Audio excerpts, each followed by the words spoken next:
ವೀಕ್ಷಕರೇ, ಇವತ್ತಿನ ಈ ವಿಷಯ ದೇಶವನ್ನೇ ಬೆಚ್ಚಿ ಬೀಳಿಸುತ್ತಿದೆ.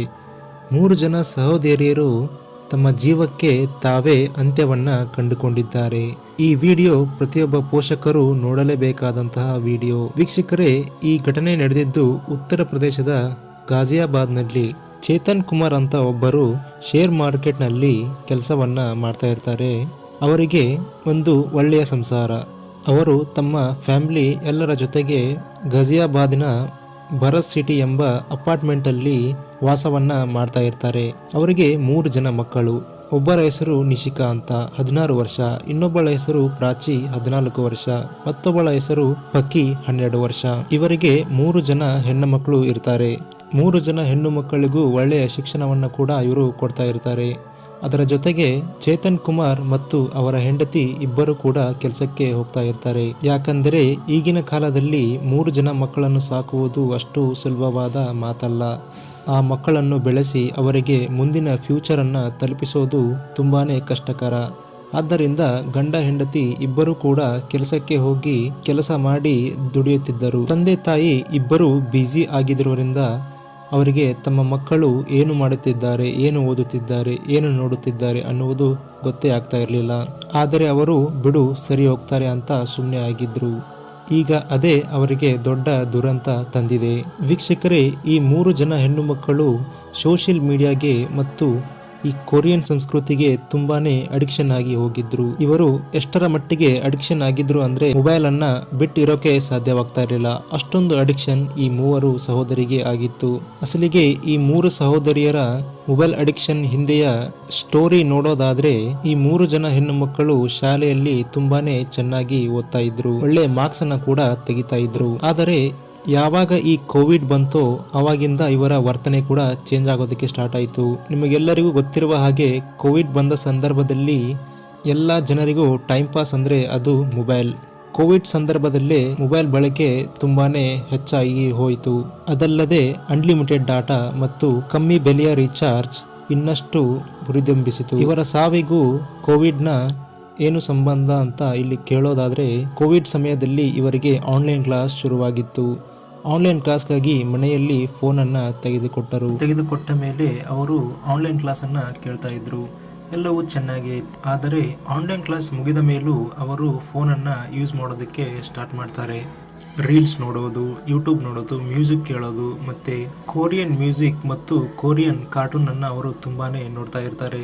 ಆಗ ಅವರಿಗೆ ಒಂದು ಕೊರಿಯನ್ ಗೇಮ್ ಸಿಗುತ್ತೆ. ಆ ಗೇಮನ್ನು ಅವರು ತಕ್ಷಣವೇ ಡೌನ್ಲೋಡ್ ಮಾಡಿ ಗೇಮನ್ನು ಆಡೋದಕ್ಕೆ ಸ್ಟಾರ್ಟ್ ಮಾಡ್ತಾರೆ. ಅಸಲಿಗೆ ಆ ಗೇಮ್ ಯಾವ ಥರ ಇತ್ತು ಅಂದರೆ 30 days challenge, 45 days challenge, 65 days challenge ಅಂತ ಒಂದು ಗೇಮ್. ಈ ಗೇಮ್ಗೆ ಆ 3 ಜನ ಹೆಣ್ಣು ಮಕ್ಕಳು ತುಂಬಾನೇ ಅಡಿಕ್ಷನ್ ಆಗಿ ಹೋಗಿಬಿಟ್ಟಿದ್ದರು. ಆದರೆ ಇವರ ತಂದೆ ತಾಯಿಗೆ ಇವರ ಮೊಬೈಲ್ ಅಡಿಕ್ಷನ್ ಗೊತ್ತಾಗಿ ಹೋಯಿತು. ಆದರೆ ಅವರಿಗೆ ಗೊತ್ತಾಗುವಷ್ಟರಲ್ಲಿ ಅವರ ಈ ಅಡಿಕ್ಷನ್ ಮಿತಿಮೀರಿ ಹೋಗಿತ್ತು.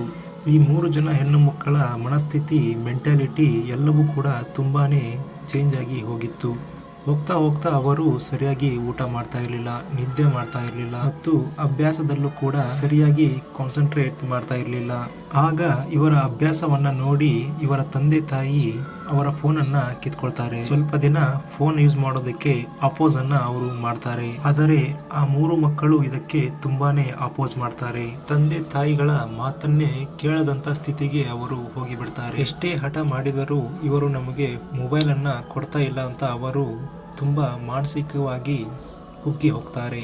ಅವರು ಎಷ್ಟರ ಮಟ್ಟಿಗೆ ಈ ಕೊರಿಯನ್ ಗೇಮ್ ಮತ್ತು ಕೊರಿಯನ್ ಕಲ್ಚರ್ಗೆ ಅಡಿಕ್ಷನ್ ಆಗಿದ್ರು ಅಂದರೆ ಅದನ್ನು ಬಿಟ್ಟು ಇರೋದಕ್ಕೆ ಅವರಿಗೆ ಆಗ್ತಾನೆ ಇಲ್ಲ ಅನ್ನೋ ಹಾಗೆ ಅವರು ಆಡ್ತಾ ಇದ್ರು. ಒಂದು ಕಡೆ ಮನೆಯಲ್ಲಿ ಮೊಬೈಲ್ ಅನ್ನ ಕೊಡ್ತಾ ಇಲ್ಲ, ಇನ್ನೊಂದು ಕಡೆ ಇವರಿಗೆ ಅದನ್ನ ಬಿಟ್ಟು ಇರೋಕೆ ಆಗ್ತಾ ಇಲ್ಲ.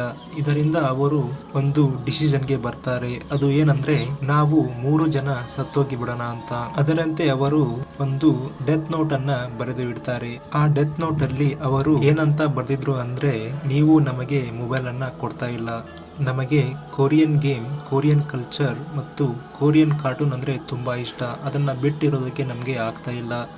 ಆದ್ದರಿಂದ ನಾವು ನಮಗೆ ನಾವೇ ದೂರ ಹೋಗಬೇಕೆಂದು ಅಂದುಕೊಂಡಿದ್ದೇವೆ.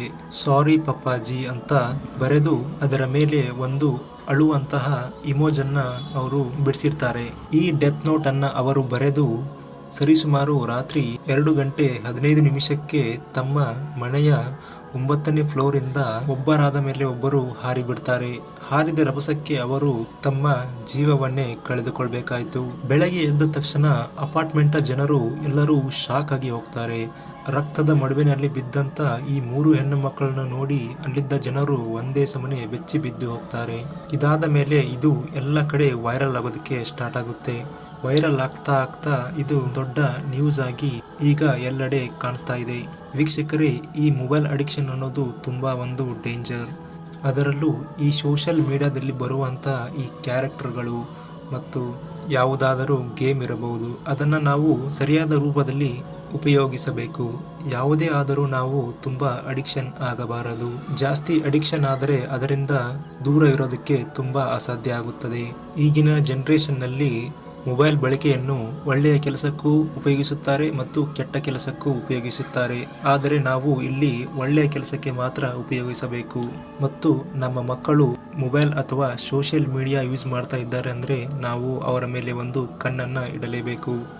ಮತ್ತು ಮಕ್ಕಳು ಏನು ಮಾಡ್ತಾರೆ, ಏನು ಮಾಡೋದಿಲ್ಲ, ಅದೆಲ್ಲವನ್ನು ಕೂಡ ನಾವು ಇಲ್ಲಿ ನೋಡಬೇಕಾಗುತ್ತೆ. ಇಲ್ಲಾಂದರೆ ಈ ಪೋಷಕರಿಗೆ ಬಂದ ಸ್ಥಿತಿ ನಾಳೆ ನಮಗೂ ನಿಮಗೂ ಕೂಡ ಬರಬಹುದು. ಆದ್ದರಿಂದ ಈಗಲೇ ನೀವು ಕೂಡ ಎಚ್ಚರದಿಂದ ಇರಿ ಅಂತ ಹೇಳ್ತಾ ಈ ವಿಡಿಯೋನ ಮುಗಿಸೋಣ. ಧನ್ಯವಾದ.